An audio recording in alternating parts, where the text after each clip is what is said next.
Welcome back. I want to bring in our reporter panel, the first of 2026. Tia Mitchell, Washington bureau chief for the Atlanta Journal-Constitution. Matthew Brown covers politics for the Associated Press. Happy New Year. Great to have you here. So here's a question.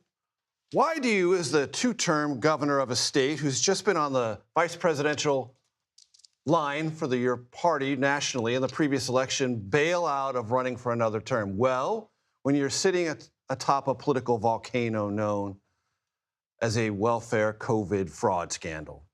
That's what happened in Minnesota.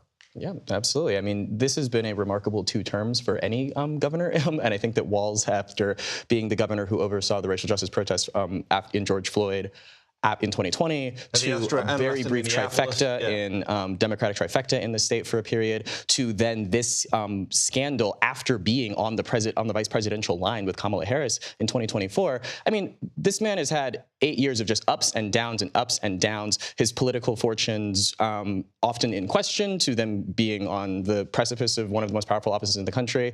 And then this scandal, maybe he just didn't want to go for another round of rolling the dice. And it might have made it untenable for him to successfully win a 3rd term. And why end on that note? Pull out instead of lose. And I think he's making the calculus that we've seen from a lot of elected officials. Is whether the juice is worth the squeeze. Mm-hmm. Like, you would have to put up with running for re-election with the scandal, with clearly the Trump administration wanting to focus on the state of Minnesota.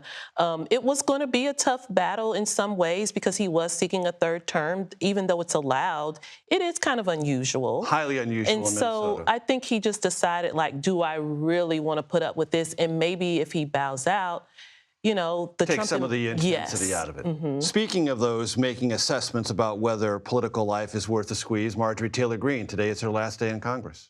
Yeah, and that's exactly another person who I'm thinking about, where she looked at the calculus of running for re-election, being opposed by President Trump, what it would take, the money it would take, the effort it would take, the attacks she would have to withstand.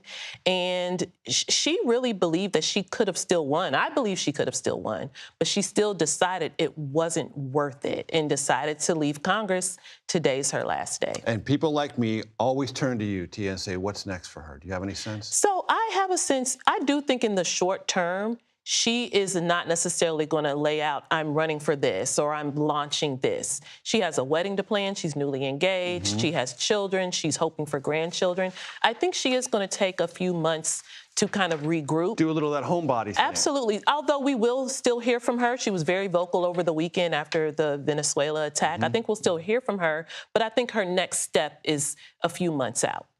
Matt, if we were to have jotted down things we expected to see early in 2026, I would not have written down Elon Musk dining with President Trump and Melania at Mar-a-Lago, but that's what happened, and he tweeted about it or X'd about it. Right. I think it's a also remarkable comeback for them after a massive falling out about halfway through last year. After an Epstein-laced falling out. Epstein-laced falling out, and now that after the at least some of the files have been released, you've seen somewhat of a detente between the 2 of them. I think that this is going to be interesting going forward, especially as Elon, who was Trump's biggest donor in the 2024 campaign, is looking to play again in politics in 2026. Do we think that the confirmation of Elon's very close friend, Mr. Isaacman, as the NASA administrator helped bring this back together again?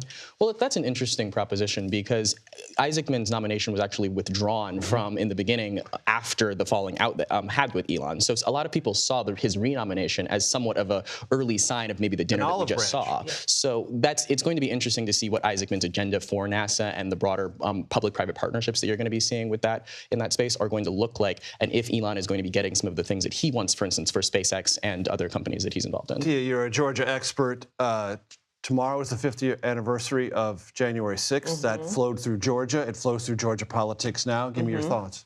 Yeah, I think it's interesting. You know, we continue to see Republicans kind of glossing over, whitewashing what really happened on January 6th. I say that as someone who was in the House chamber when it happened. But I think that the American public in some ways has moved on. You know, it's been 5 years. I think it'll be interesting to see how it continues to play out because, quite frankly, the person who's talking about 2020 the most, the 2020 election still, is President Trump. Right. But it will be topical for Jeff Duncan and Brad Raffensperger, to say the least, in Georgia. Tia Mitchell, Matt Brown, Happy New Year. Great to have you with us.